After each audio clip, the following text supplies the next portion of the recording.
homespun yarn. Do you love it or do you hate it? Some strong opinions on homespun. And to be honest, the first time I tried it, it was a little bit perplexing, but I do have a couple tips and just kind of things that I have picked up along the way that make it a little more enjoyable. So if that is something that interests you, I would love it if you would stick around. The first homespun I'm going to talk about is just the regular homespun. This particular color was Cherry Blossom. And one of the things that I think is the most deceiving about homespun is that I don't really like how it looks when it's wrapped up in the skein. So this is so much prettier when it's actually out and worked up in a piece than it is in the skein. I don't know what it is about it.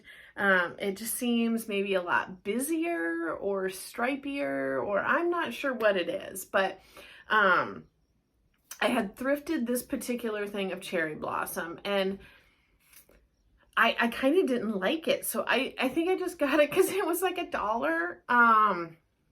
Yeah, that's all I can say about that. On a side note, I did realize after I had started working on this, it was like a super easy center pull, and that was not like the other homespuns I had worked with. So I think someone had actually like used part of it. And again, it wasn't new. I got it. I thrifted it. So, you know, you get what you get. But definitely some of it was used. And considering I only had enough to make a child-size scarf, I am like 100% certain that I was missing some of the yarn out of it. So let's get into this. I decided after, I was intentionally trying to make a homespun video. So I was like, what can I do? What homespun do I have? What ideas do I have? And I had remembered Claire from Woodshed Theory had done a pocket shawl. And hers was a little more intricate than this. It had a collar, it was long, it was for an adult, very beautiful. And so I thought, well, I can make a very, very simple version of this. But again, it did turn out to be child size. So when I put it on, it's gonna look somewhat silly. I'm going to give this to a second grader. So it will obviously be much longer on her. So what I did was I ended up just taking the bottom and folding up 4 inches of it here, because she's got little tiny second grade hands. So a 4-inch pocket will be really good. And I just stitched it together on top.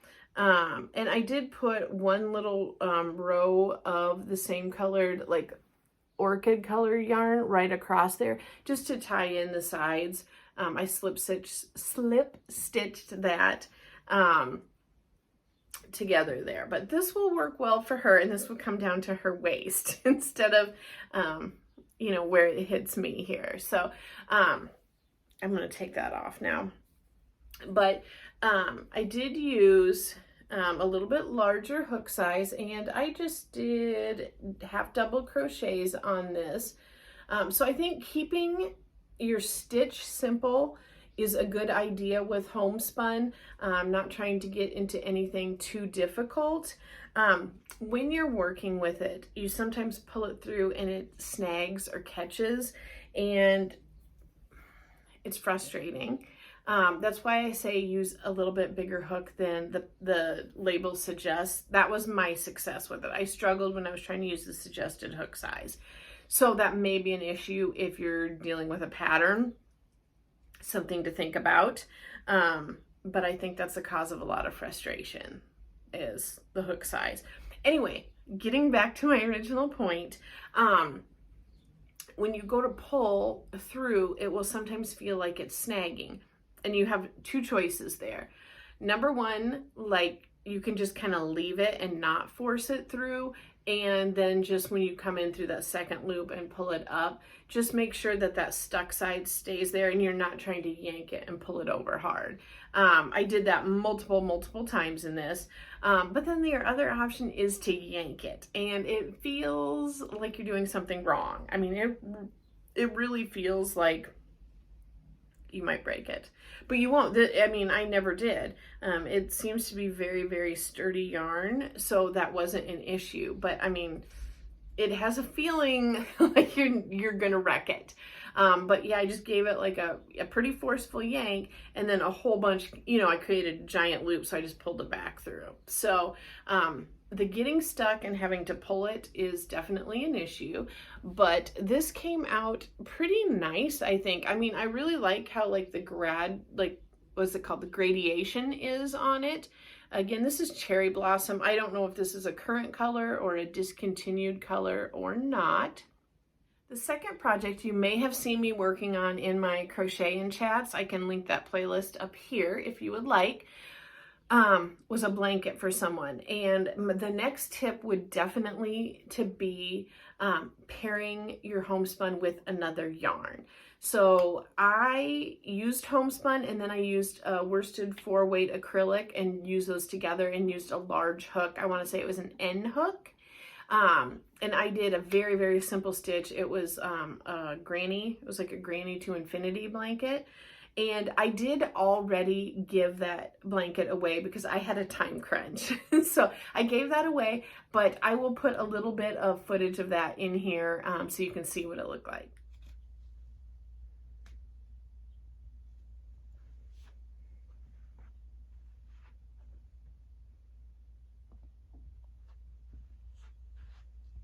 I was using Montana Sky was the homespun, and then I want to say the acrylic was just turquoise. And I really like the color combination together. I mean, you could definitely, if you don't want the contrast, use two that were very, very similar. I could have used like a navy. I could have used even like a super dark purple. Anything like that also would have looked really well if you didn't want to see the stitches where you can see all the turquoise in mine. But by using those two together and the larger hook and the simple stitch, I mean, I was just rocking through that. You could definitely do that very fast, and it was definitely easier than doing the smaller hook and using it on its own. So if you have some homespun and you're looking like you're struggling, I would suggest maybe pairing it with another yarn and making a project like that to be able to use that up. But I really liked it. I did see a video I thought about doing.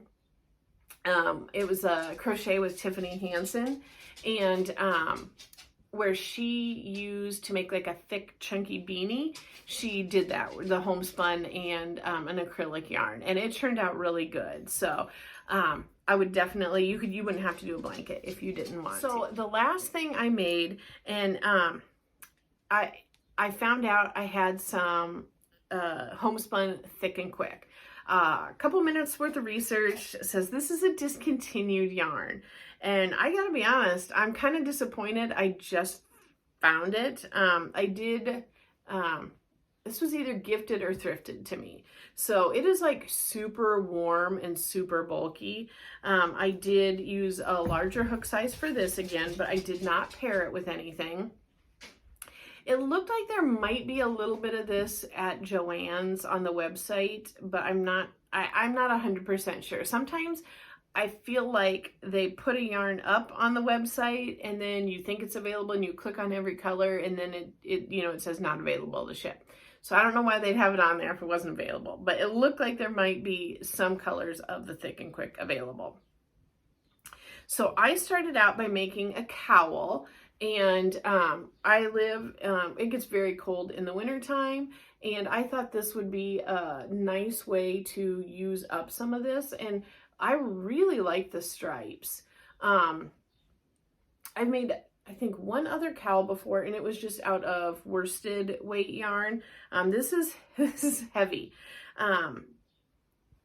I just made, basically, you're almost making like a scarf with this.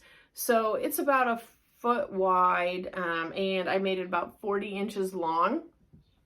And then you bring it down. I'm going to flip it inside out here so you can see the seam where I sewed it together right there. So I didn't make the points meet because it would have been too small there.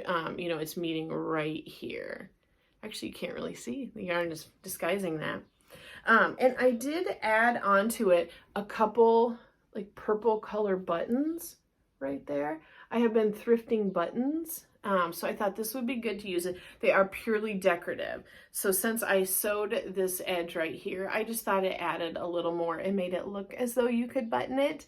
And since I had so, like, I was so close to finishing this hat, but I had to add a separate color on the brim. Like, that's how close I was to getting both of these. So maybe if I had been a little bit more careful with not making such long tails on this, I might have been able to finish both of these. Maybe, who knows? We'll never know.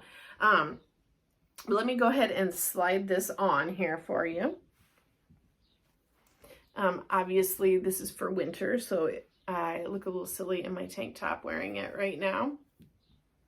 But yeah, it's just kind of a nice little turtleneck right there, and it comes down long. I mean, you could put this over a sweater, or if you just wanted to wear it underneath your coat for a little extra neck warmth, you could definitely do that too. And then my hat here, can't even tell where my seam was on there. I was trying to find the front and the back. But yeah, I just did kind of a chunky beanie there. You guys, it's been like 80 some degrees, so I'm not going to wear this too terribly long because it is pretty hot in here.